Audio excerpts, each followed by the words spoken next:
Jim Lee. And I knew that Chris had gone to London and the Beatles had opened for him. So I said to Jim, I said, will you go over to London and try to talk to this guy about a second show? And he said, sure. So we buy a ticket for him. He goes over to London. He talks to Brian. He meets with Brian, and he calls me and he says, Bob, it's not going to happen. It's just not going to happen. I said, I can't believe we sold it out in 3.5 hours. And I got to tell you something. Everybody wanted to get in the act. I'm going to jar your memory if you're over 50. During World War II, there was a gentleman named Walter Winchell. And I remember as a little boy, we would sit at the radio and we'd listen about the news of the war. Good evening, Mr. and Mrs. America, let's go to press. Walter Winchell was a huge guy. And he was, in '64, writing a column for one of the local newspapers. And he put in his column that he had, under good authority, there would be a second show. Oh my gosh. The Hollywood Bowl went crazy. Thousands of kids showed up. They went nuts. It just went nuts. And so I found out he was at the Ambassador Hotel. And I called him up and I said, Mr. Winchell, before I tell you why I'm calling, I want you to know how important you were to my family and I during the war. We would sit and listen to your words, and they were so important to us. Yeah? I said, well, the reason I'm calling is I want to tell you that I'm the promoter and the producer of the Beatles concert at the Hollywood Bowl, and I want you to know that there will not be a second show. He said, go to hell. He hung up the phone. He hung up the phone on me. Anyway. And then Bob Crane on Hogan's Heroes. Well, Bob Crane was a disc jockey over at KNX at the time. And he put on the air one day that he had, under good authority, there were some counterfeit tickets. Oh my God, the guys at the Hollywood Bowl just went nuts. So I couldn't get the second show. I couldn't talk to Brian. It was just pandemonium. But I heard that Brian was coming to LA. So what I did is I offered to GAC, I offered the lady working for me, Terry Brown, to chauffeur him around town. Now, Terry was driving a '63 Ford Falcon with the headliner that was ripped and coming down. And she hauled him around and she would call him Brian. He says, I'm Mr. Epstein. And this went on and on. So I found out that he was staying at the Beverly Hills Hotel, in one of the bungalows there at the Beverly Hills Hotel. So I called and made an arrangement to go over and meet him. And I took my attorney at the time, and we went over there and knocked on the door, and this guy answers the door, and I said, we have a meeting with Mr. Epstein. He said, well, Mr. Epstein's in the bathroom, he'll be out in just a few moments. I said, okay with me. So pretty soon Brian comes out, and his fly's open. And boy, was he embarrassed. And I gotta tell you, I could have gotten anything from Brian Epstein at that time. That's how embarrassed he was. Anything, except a second show. He was afraid, well, at least is what he said, not true, that they couldn't sell it out. I said, come on, Brian. I said, let me put the tickets on sale for the second show now. He said, no, you can't do that. So it wasn't because they were going to sell it out, good God. But the president of Capitol Records wanted to have a big charity thing. And so the second concert would have gotten in the way.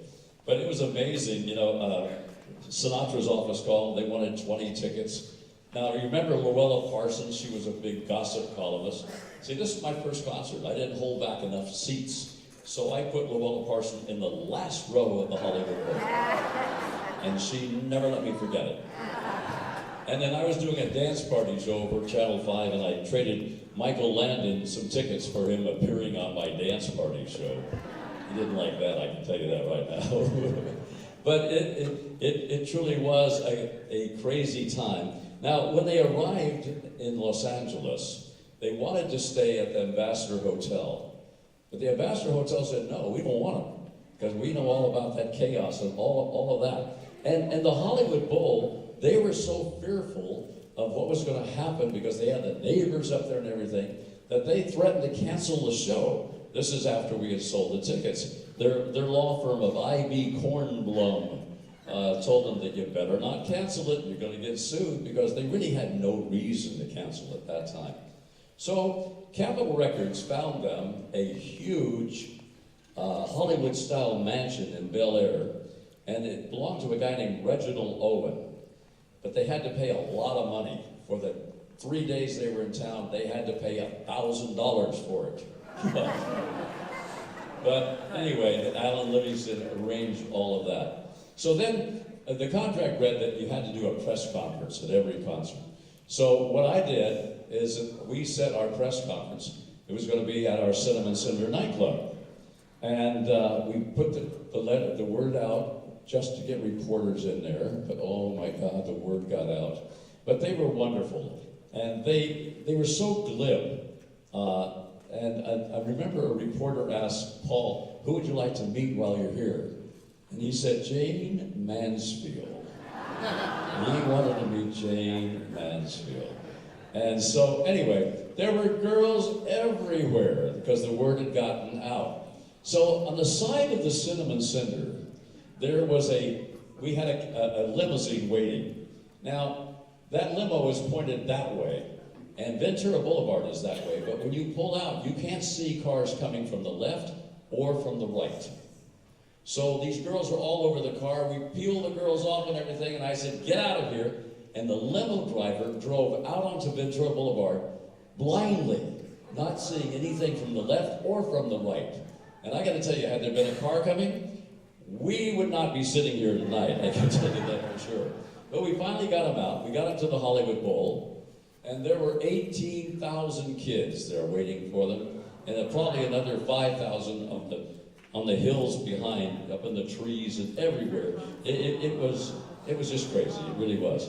And the back room at the dressing room, it was nuts. And interestingly enough, every time that I would ask Brian a question, he would say, well, you gotta ask John. You gotta ask John.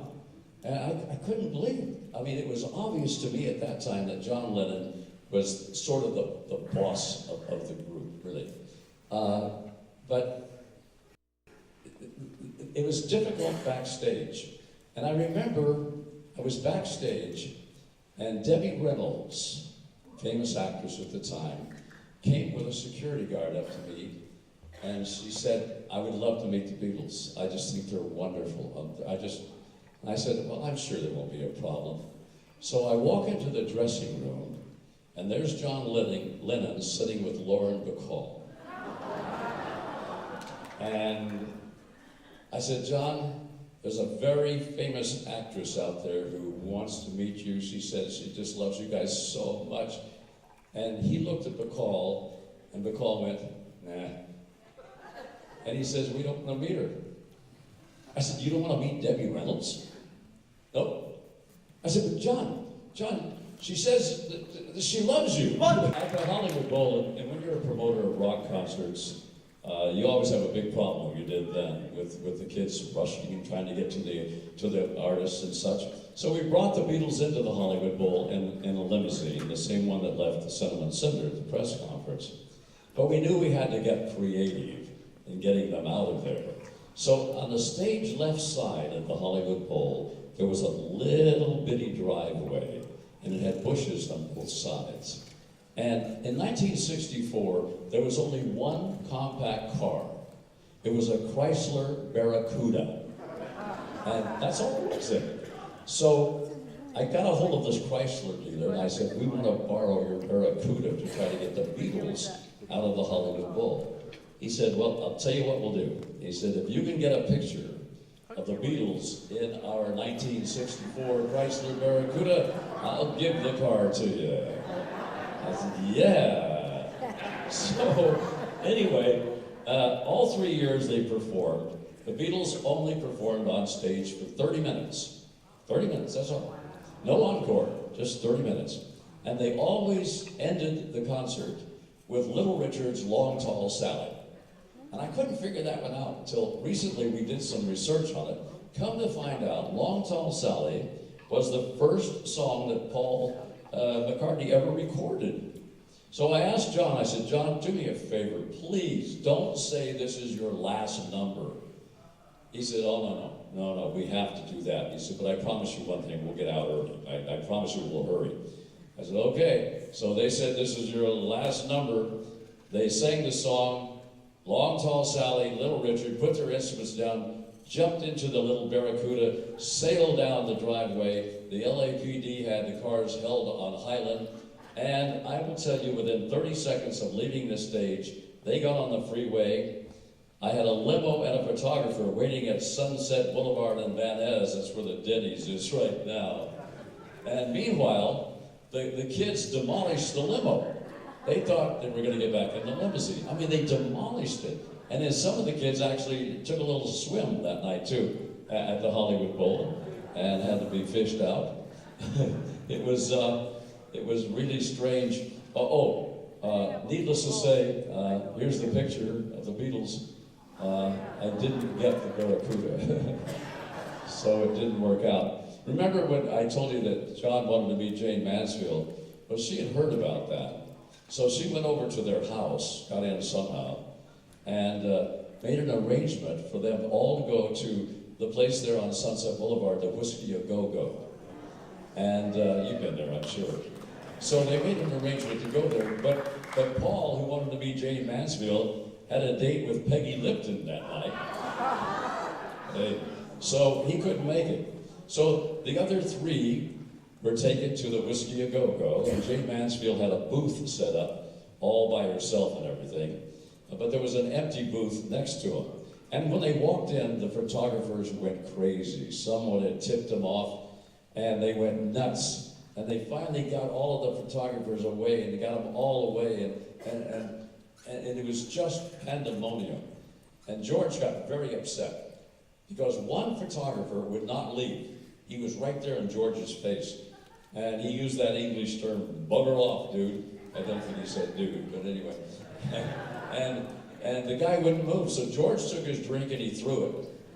And the photographer ducked. Now, the booth next to the Jane Mansfield, what nobody realized is that Tippi Hedren had come in and was sitting in the booth next to Jane Mansfield, see? So when John threw the drink, photographer ducked, and the drink hit Tippi Hedren and just drowned her. And Mansfield said, let's get the heck out of here, and they did. And that was the story of '64. So what I did is I put together a profit and loss statement. You're gonna love this one. And remember, the tickets are $3 to $7, right? I had to pay the Beatles $25,000 plus 60% over $50,000. The Hollywood Bowl took 15% of the gross sales. I had stagehands and security. And then in the afternoon, a busload of marshals came in.